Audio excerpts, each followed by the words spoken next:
তেলে তেল তেলে জীবনটা গোলমেলে আগে পিছে দিলে তেল খেয়ে নেতারা চরণে তেলে জনগণে খায় তেলে মতের অমিল হলে ফে কেউ করে কারবারি কেউ করে দরবারি কেউ করে বাড়াবাড়ি কেউ করে কারাকারি দিল থেকে তাল হলে পে মালিশেতে লাগে তেল বকশিসে মারে তেলে সুপারিশে মারলে তেল পটানোতে লাগে তেল টেবিলের তলে তেল প্রমোশন পাইতে তেল তাও লাগে তেল তেলে বোতল বাগায় ডোলে হরেক পদের তেল আরে তেল দিয়া খটকা খাইতে খাইতে পটকা বাইজা গেছে 12টা তাই খায় তেল সারা পরোটা জোশ তেল সারা পরোটা তেল সারা পরোটা তেল সারা পরোটা তেল সারা পরোটা তেল সারা পরোটা তেল সারা পরোটা তেল সারা পরোটা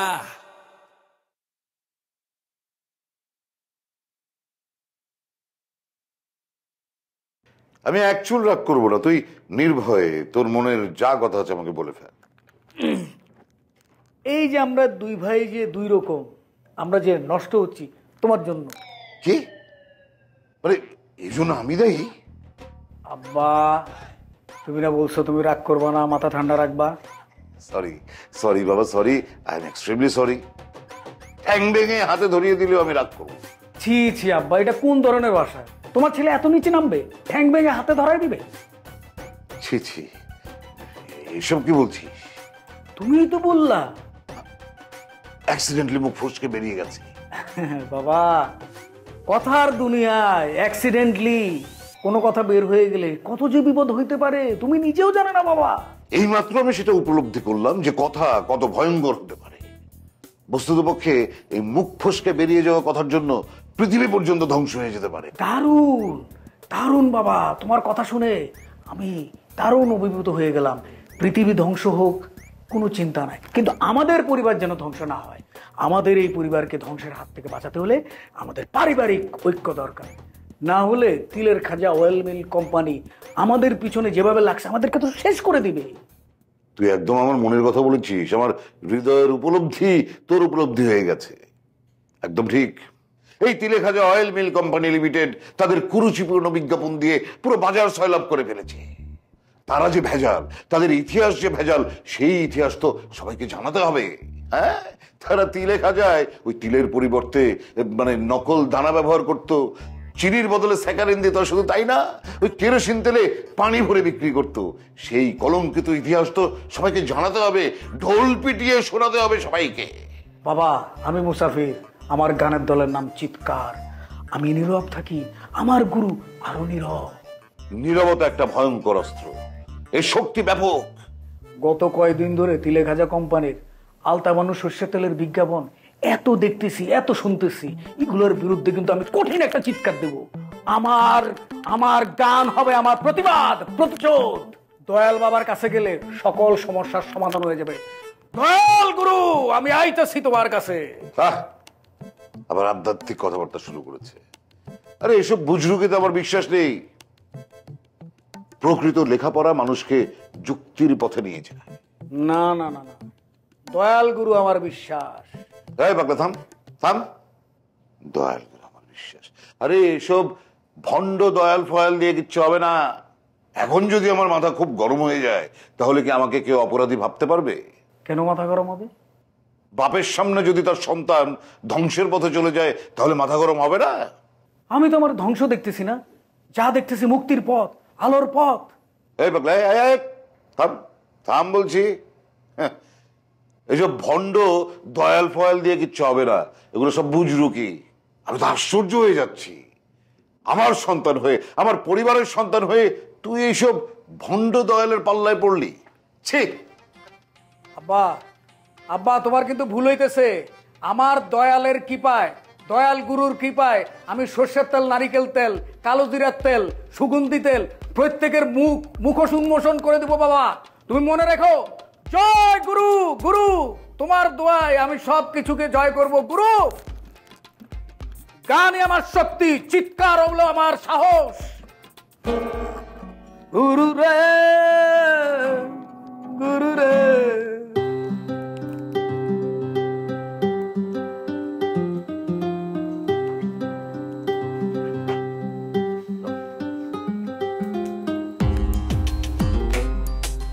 শোনো, তোমার সাথে আমি আমার বিয়াটা কোনোভাবে মাইনা নিতে পারতেছি না। আরে বাবা, মাইনা না নিলে কি হইব? কিন্তু এখন বিয়েটা তো হয়ে গেছে, হয়েছে তো। হইছে, কিন্তু আমার পক্ষে মাইনা নেওয়া কষ্ট হইতাছে। আরে বাবা, তুমি মাইনা না নিলে কি হইব? কিন্তু আমি তো মাইনা নিচ্ছি, আমরা তো সংসার করতেছি নাকি? তোমার মধ্যে না ভেজাল আছে। দেখা প্রজা, এই কথাটা বলবা না। আমার মধ্যে 100% ভেজাল নাই। প্রচুর পরিমাণে ভেজাল। কারণ কি জানো? তোমার নাম কি? বিল্লাল হোসেন। এত সুন্দর একটা নাম বাদ দিয়া মানুষ তোমারে কি বললা ডাকে? ডিজেল। ডিজেল কোনো নাম হইলো? হ্যাঁ, এটা কি ভেজাল না? দেখো, আমি নিয়তি পেট্রোল পাম্পে চাকরি করি। ওইখানে অকটেন, মোবিল, ডিজেল সবকিছু বিক্রি হয়। আর লোকজন সবাই বলে ডিজেল বলে ডাকে। বিল্লাল হোসেন নামটা ডিজেলের নামে চাপা পড়ে গেছে।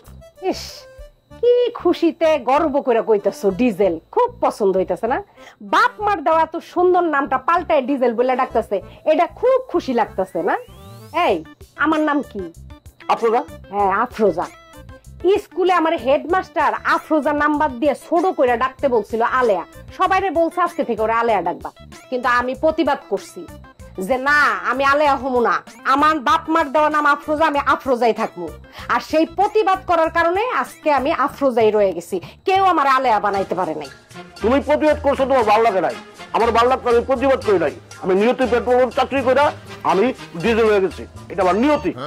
এইটাই হইতাছে গিয়া তোমার ভেজাল। আর শোনো, আমি আজকে তোমারে সাফ সাফ করে বইলা দিতেছি, আজকের দিন আমি তোমারে সময় দিলাম। সবাইরে বইলা দিবা তোমারে বেল্লাল হোসেন বইলা ডাকতে, কেউ যাতে ডিজেল বইলা তোমারে না ডাকে। আর আমিও আজকে থেকে তোমারে বেল্লাল বইলেই ডাকুম, কারণ তুমি বেল্লাল হুনতে হুনতে যাতে ভুললা না যাও না তোমার নাম বেল্লাল হোসেন। এখন যাও।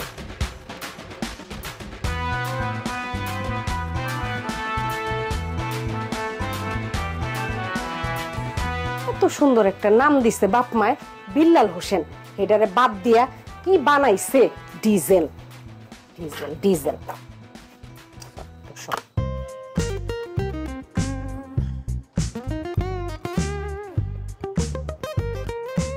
আসসালামু আলাইকুম স্যার। ওয়ালাইকুম সালাম, বসেন। বকুল সাহেব কেমন আছেন? আলহামদুলিল্লাহ ভালো আছি স্যার, আপনি কেমন আছেন? ভালো আছি। এই যে অ্যাকাউন্টেন্ট হিসাবে আপনি আমার এই কোম্পানিতে আছেন, দীর্ঘদিনের অভিজ্ঞতা, মানে সব মিলিয়ে কেমন? স্যার, এতদিন যে আমার মনে হয় আমি তেলে ডুবে আছি। নিশ্চয়ই বলা যায় তিলেখাজা অয়েল মিল কোম্পানি লিমিটেড, এই যে বিশাল কোম্পানি, এই কোম্পানির অ্যাকাউন্টেন্ট হিসাবে আপনি যথেষ্ট দক্ষ, সুন্দর। বলা যায় আপনি কম্পিউটারে কাজ করেন। জি স্যার। সমস্ত হিসাব কম্পিউটারে রাখেন। জি স্যার। কিন্তু আমি কিন্তু কম্পিউটার ব্যবহার করি না, আমার সমস্ত হিসাব থাকে আমার মাথায়। আমি জানি স্যার। আমি দেখি মাঝে মাঝে আপনাকে অবজার্ভ করি, আপনি কাজ করছেন কম্পিউটারে। সব কোম্পানি মানে তিলেখাজা অয়েল মিল কোম্পানি লিমিটেডের প্রতিষ্ঠান যেগুলো আছে, এই সূর্যকন্যা, চন্দ্রকন্যা, হ্যাঁ, এবং আমি মনে করি সরিষার তেল, সব কটাতে এখানে দক্ষতার সঙ্গে কাজ করছে স্যার। এই যে হিসাবপত্র দেখছেন ভালো লাগছে, কিন্তু আপনি বলেন মাঝে মাঝে আপনার কম্পিউটারে কাজ করেও দিশেহারা হয়ে যান। আমি কিন্তু দেখি, আর এতগুলো প্রতিষ্ঠানের কাজ আমি শুধু মাথা দিয়ে করি। স্যার আপনি তো জিনিয়াস স্যার। নিশ্চয়ই না, জিনিয়াস না, এটা বলতে পারেন অভিজ্ঞতা। এই অভিজ্ঞতাকে কাজে লাগাই। এই যে কথা বলছিলাম, এই কোম্পানি অনেকগুলো বিজ্ঞাপন করেছে, বিজ্ঞাপন করেছে প্রতিষ্ঠানের বাইরের নানান মডেলকে দিয়ে। তো এই বিজ্ঞাপনগুলো বাজারে হিট করছে, কিন্তু আমার কাছে এই মডেলগুলো যেন কথা বলে, চলে ফেরে, গান করে, আমার কাছে মাঝে মনে হয় এরা তেলের মধ্যে ঠিক ডোবে নাই। আমি কি একটু কথা বলতে পারি স্যার? বলেন। মানে এখনকার জেনারেশন কিন্তু আসলে চরিত্রের ভিতর ঢোকে না, এবং এরা খুব তাড়াহুড়ার মধ্যে থাকে, এদের নানান কাজ থাকে, মানে প্রেম করে, এই করে, ওই করে, এবং যার ফলে ঠিক মতো ক্যারেক্টারে ঢুকতে পারে না। আইসা কত তাড়াতাড়ি চলে যাবে, কাজটা শেষ করে টাকাটা নিয়ে, এটাই থাকে তাদের লক্ষ্য। এই জন্যই আসলে আপনার পছন্দ হচ্ছে না কাজগুলি এদের।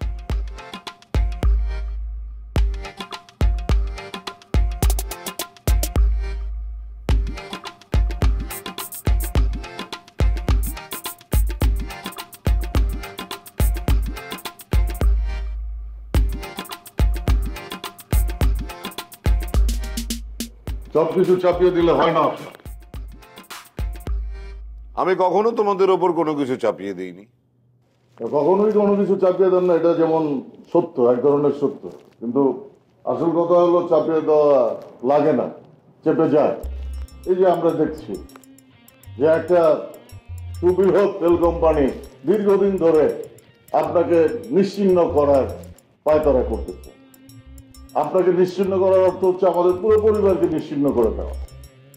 এটা হচ্ছে আমাদের আদর্শের লড়াই, তৈলাক্ত মানুষের বিরুদ্ধে শুষ্ক মানুষের লড়াই, তেল দেয়া মানুষের সাথে তেল ছাড়া মানুষের লড়াই, আর এই লড়াই আমাদের জিততে হবে। ভাইজান ভাইজান কিভাবে জিতবে না? বা ঘরের মধ্যেই যদি বেঈমান থাকে।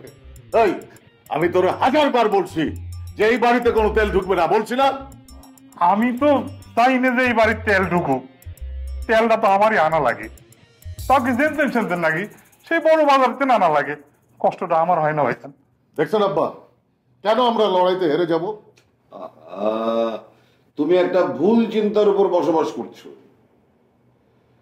আমি বলেছি যে তেল দেয়া যাবে না, তেল নেওয়া যাবে না, কিন্তু এর সাথে রান্নার তেলে এর কোনো সম্পর্ক নেই, তুলনা নেই। আছে আব্বা, আছে। সব ধরনের রান্নার তেল আমাদের শরীরের জন্য ক্ষতিকর। এই ক্ষতিকর তেল বাড়িতে ঢুকবে না। ঢুকবে না মানে 100 বার ঢুকবে। তেল ছাড়া রান্না হবে কি করে? এই যাও, তুমি তেল রান্না করে নিয়ে যাও, নিয়ে যাও। জি খালুজান। তোমার সাথে আমার এই বিষয়ে তর্ক করার মতন এনার্জি নেই। তুমি আমার চোখের সামনে থেকে বিদায় হও। আর তেল তো খাবে না, যাও বাইরে গিয়ে মাথায় একটু বাতাস লাগাও, যাও।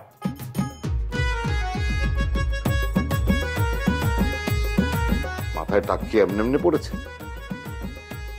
শুষ্ক মাথার সুন্দর সমাধান। এই দীর্ঘদিন এই যে কোম্পানিতে আছেন, আপনি প্রত্যেকটা তেল চেনেন, তেলের কি ব্যবহার, তেলের অপব্যবহার, কোথায় তেল দিতে হবে, কতটুকু তেল দিতে হবে, সমস্ত ব্যাপার এত চমৎকার করে করেন, আমার খুব ভালো লাগে। এই জন্যই আমরা যে আগামী যে একটা বিজ্ঞাপন বানাবো, এই বিজ্ঞাপনে আপনাকে আমরা মডেল হিসেবে ভাবছি। কি বলেন স্যার? আমি মডেল? আপনি কি পারবো স্যার? এটা কি বলেন? কি বলেন? আপনি পারবেন, কারণ আপনার অভিজ্ঞতা প্রচুর তেল সম্পর্কে। আপনার যে অভিজ্ঞতা হয়েছে, আপনি যখন আলতা বলো সরিষার তেলের মডেল হিসাবে দাঁড়াবেন, আমি বিশ্বাস করি আলতা বলো সরিষার তেলের বিক্রি কয়েক গুণ বেড়ে যাবে। স্যার আমি তো কোনোদিন এগুলো করি নাই স্যার, আমার অভিজ্ঞতা নাই। আপনি বলাতেই তো আমার ভিতরে এক ধরনের নার্ভাসনেস ঢুকে গেছে। কোনো নার্ভাসনেস নেই, আমি তো বলছি আপনি যখন মডেল হিসাবে দাঁড়াচ্ছেন, আমি কিন্তু আপনাকে দেখছি। আপনি মকবুল সাহেব, তখন কিন্তু আপনি অ্যাকাউন্টেন্ট না, আপনি একজন সরিষার তেলের ক্লায়েন্ট। অর্থাৎ ওই তেল মেখে কি কি উপকার হয় ওটা আপনি বলছেন। আপনি যখন বলছেন এবং আমরা দেখছি, আমি দেখছি তেল কোম্পানি উঠছে। এখন আপনি বললে তো স্যার আমি না করতে পারবো না স্যার, কিন্তু আমার খুব ভয় হচ্ছে স্যার, আমি পারবো কি পারবো না। আপনি পারবেন মানে আপনি পেরে গেছেন। আমরা নেক্সট বিজ্ঞাপনে মডেল হিসাবে আপনাকে আমরা চুজ করে ফেলেছি। আপনি হচ্ছেন আমাদের নেক্সট মডেল।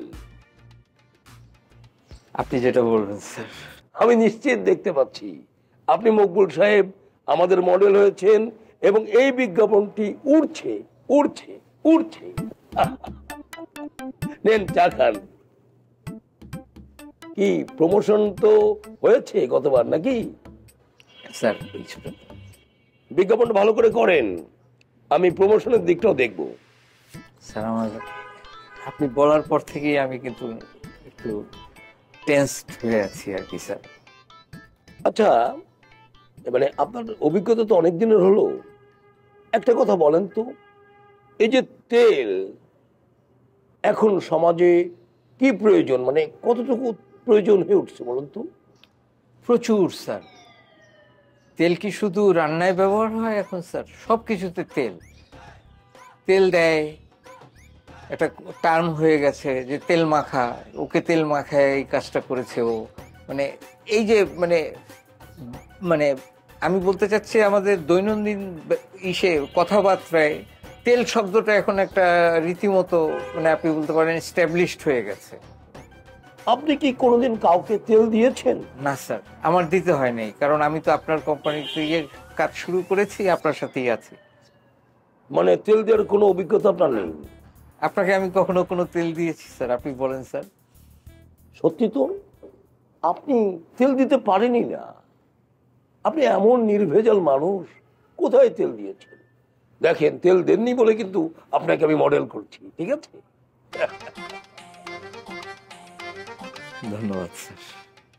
প্লিজ আসতে পারেন। ঠিক আছে স্যার। আসসালামু আলাইকুম স্যার। আসসালাম।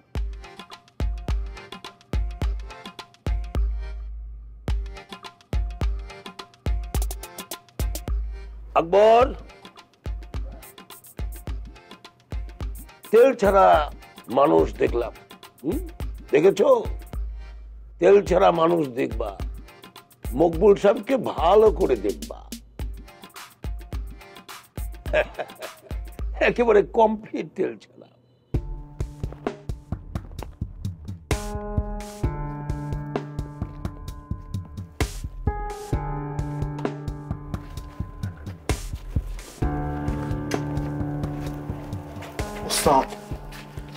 রাস্তা তো এখন অনেক বাকি। আমার মনের মধ্যে কেমন জানি কুড়াক দিতেছে, মনে হইতেছে আজকে ধরা খেয়ে যাবো। কিসের ধরা খান? আলতা মানুষ সরিষার তেল মাখছি না, ধরলেই পিছলে যান। একদম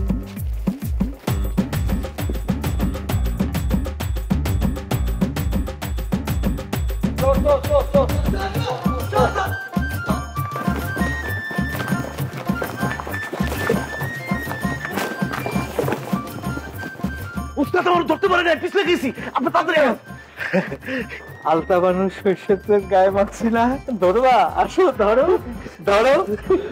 আলতা মানুষ সরিষার তেল গায়ে মাখা ভালো কাজও করা যায়, খারাপ কাজও করা যায়। আপনারা শুধু ভালো কাজটা করবেন।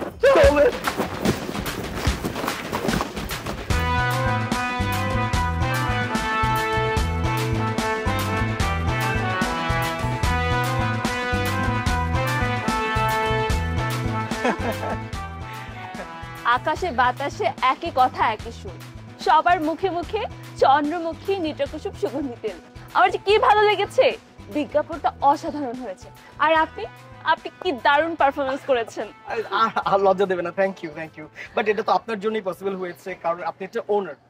আসলে সবসময় ওনার হলে তো সবকিছু করা যায় না, বাট আমার পাপা যেহেতু চেয়ারম্যান, তাই সবকিছু পসিবল হয়েছে। কিন্তু আপনি তো সেটা চেয়েছেন, তাই না? আমি বেসিক্যালি কি চেয়েছিলাম জানেন? আপনি কখনো ভেবেছেন যে একটা সুগন্ধি তেলের মডেল হবে একটা ছেলে? এটা কিন্তু কেউ চায় না, কেউ ভাবেও না। আমি ভেবেছি কেন সবসময় মেয়ে মডেল থাকবে, আমার সুগন্ধি তেলের মডেল হবে একজন ছেলে। রাইট রাইট রাইট, এরকম কথা ভাবেও না, এরকম কেউ করেও না। কিন্তু আরেকটা কথা জানেন, আমার এই বিজ্ঞাপনের ডিরেক্টর, মিউজিকের সাথে যারা ইনভলভ ছিল, কেউ কিন্তু চায়নি আপনাকে মডেল করতে। সেটা ঠিক আছে, বাট একটা কথা বলতে হয়, জিঙ্গেলটা ছিল অসাধারণ। চুয়ে দিলেই সুবাতাস, মাথায় মাখলে কুল কুল, ঠান্ডা ঠান্ডা কুল। ওকে কুল। মাইয়া মানুষের মডেল বানাইছে না, ওরে কে লেগে মডেল বানাইছে? তুমি কাকে মেয়ে বলছো? একটা ছেলে। কোন অ্যাঙ্গেলে ছেলে লাগতেছে? চেয়ারম্যান সাহেব তোমার কথায় উঠে আর বসে, তোমার আত্মার আত্মীয় বলছো না? তিলেখাজা অয়েল মিল কোম্পানি লিমিটেড সবার শ্রমে ঘামে গড়ে ওঠা একটা প্রতিষ্ঠান। আপনি তো আমার চিন্তা ভাবনাই পাল্টে দিলেন। আমি শ্রেষ্ঠ একটা পুরস্কার পেয়েছি, আমার এই 40 বছরে এরকম পুরস্কার পাইনি। কি করেছে দেখুন, একেবারে একে ছিঁড়ে পাতা পাতা করে দিয়েছে। কে করছে? কারা করছে? আরে তেল দিয়া খটকা খাইতে খাইতে পটকা বাইজা গেছে 12টা। তেল সারা পরোটা, তেল সারা পরোটা, তেল সারা পরোটা, তেল সারা পরোটা, তেল সারা পরোটা, তেল সারা পরোটা, তেল সারা পরোটা।